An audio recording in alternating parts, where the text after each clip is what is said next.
कभी यूपी की साख रही पराग दुग्ध डेयरी अब अपनी आखिरी सांस गिर रही है। अफसरों की लाल फीताशाही का शिकार ये डेयरी क्या फिर कभी अपने पुराने स्वरूप में लौट सकेगी? कहने को तो कोशिशें जारी हैं, लेकिन क्या ऐसा हो पाएगा? जानने के लिए देखिए ये रिपोर्ट।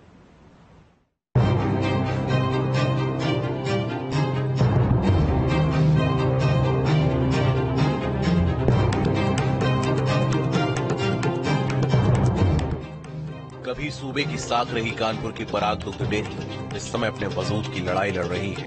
कभी 1.5 लाख लीटर दूध की रोजाना आपूर्ति करने वाली ये डेयरी सरकारी अनदेखी की वजह से इस हालत में पहुंच गई है। गौरतलब है कि साकेत नगर में 1962 में पराग डेयरी की स्थापना हुई थी। जल्द ही दूध के अलावा पेड़ा, दही, घी, मक्खन आदि उत्पाद शहरियों की पसंद बन चुके थे।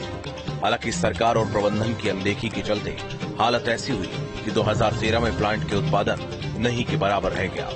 डेयरी को ऑक्सीजन देने के लिए 2016 में नए प्लांट का शिलान्यास भी किया गया। करीब 4.5 लाख लीटर दूध और पाउडर उत्पादन की क्षमता वाला प्लांट 2020 में बनकर तैयार भी हो गया, लेकिन उसके बाद भी यहाँ उत्पादन शुरू नहीं हो पाया। इस बीच यहाँ कर्मचारियों की संख्या 500 से घटकर 21 रह गई। अभी तो हमको निर्देश मिले हैं, इसको जो इसके लाइसेंस वगैरह एक्सपायर हो गए उनको रिन्यूअल कराने के लिए भी हमें कार्रवाई कर रहे हैं। अभी 2020 तक इसकी कंस्ट्रक्शन वगैरह पूरी हो गई थी इसकी।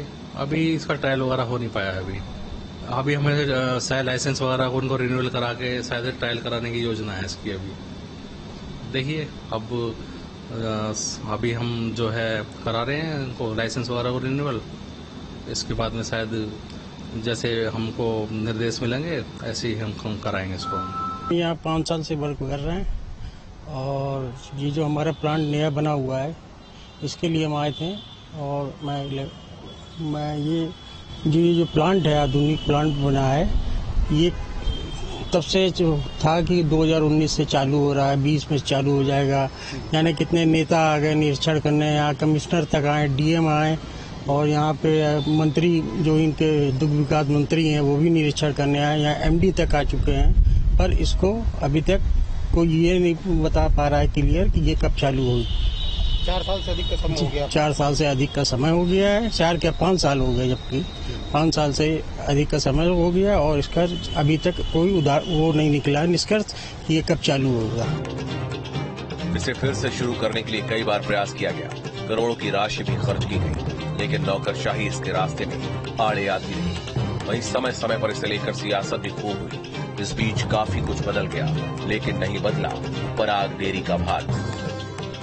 इस समाजवादी सरकार में किसानों के बढ़ोतरी के लिए और दूध के काम को बढ़ाने के लिए अखिलेश जी ने बहुत सारे काम किए थे।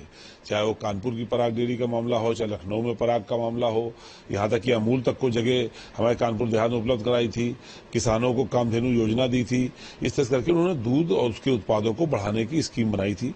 कानपुर की पराग को भी हमें याद है शायद 160 करोड़ रुपया उस समय इशू हुआ था और अत्याधुनिक प्लांट पराग में लगा करके उसको बढ़ाने का प्रयास किया गया था। ये पराग डेयरी का जो विषय मेरे संज्ञान में आया है और मुझे लगता है काफी उसमें खर्च भी हो चुका है। कुछ धन के अभाव में या उस प्रक्रिया के अभाव में अभी काम रुका हुआ है और पराग डेयरी चालू नहीं हो रही। मैं आपको भरोसा दिलाना चाहता हूँ संबंधित विभाग से, जहां से भी धन आवंटित होना है वहां पर उस प्रक्रिया को बहुत जल्दी मैं कराऊंगा और पराग डेयरी को बहुत जल्दी मैं चालू कराऊंगा। ये मैं आपको वादा करता हूँ। ये सिर्फ आरोप प्रत्यारोप, विकास का काम कोई भी कराए और किसी कार्यकाल में हो उससे कोई मतलब नहीं होता है। ये जरूर है कि समाजवादी पार्टी के कार्यकाल में जो विकास नाम के हुए, लेकिन उन्हें पूरा नहीं कराया कोई। उस समय अगर वो करा देते तो पराग डेयरी चालू हो गई होती। अब भारतीय जनता पार्टी जो भी ऐसे विकास के कार्य जो भी लंबित है या नए होने वाले हैं उसमें पूरी तरह से गंभीर है और उस पूरी प्रक्रिया को चालू होने करेगी वो। और मैं आपको पहले भी मैंने बताया कि शायद 15-16 करोड़ रुपए का मामला अभी अटका हुआ है। तो संबंधित जो विभाग है, सहकारिता विभाग से संबंधित शायद पराग डेयरी आती है, वहाँ के जो माननीय मंत्री जी हैं मैं उनसे व्यक्तिगत बात करूंगा। हालांकि अधिकारी जल्द से जल्द इस डेयरी के अच्छे दिन आने की बात कह रहे हैं, लेकिन ऐसा कब तक हो पाएगा देखने वाली बात होगी। पराग डेयरी को डेयरी प्रोडक्ट्स की गुणवत्ता के लिए जाना जाता है। लोग इसके उत्पादों को हाथों हाथ लेते हैं। कानपुर में 160 करोड़ रुपए की लागत से पराग का अत्याधुनिक प्लांट बनकर के तैयार है, लेकिन 4 साल से इसे फंक्शनल नहीं किया जा सका। इसको चालू करने के लिए 14 से 18 करोड़ रुपए की जरूरत है, जो अभी तक मिल नहीं सका। यही वजह है कि ये एक सफेद हाथी बना हुआ है।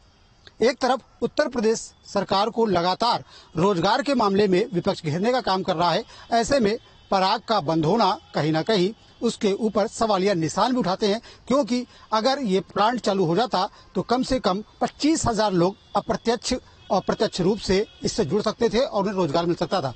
ऐसे में विपक्ष इस मुद्दे को जोरदार तरीके से उठा रहा है। वहीं सत्ताधारी पक्ष के लोगों का कहना है कि जल्द ही पराग को दोबारा चालू कराने के लिए प्रयास किया जाएगा। वीडियो जर्नलिस्ट अमित सिंह के साथ श्याम तिवारी, न्यूज स्टेट कानपुर। आपने अभी तक कई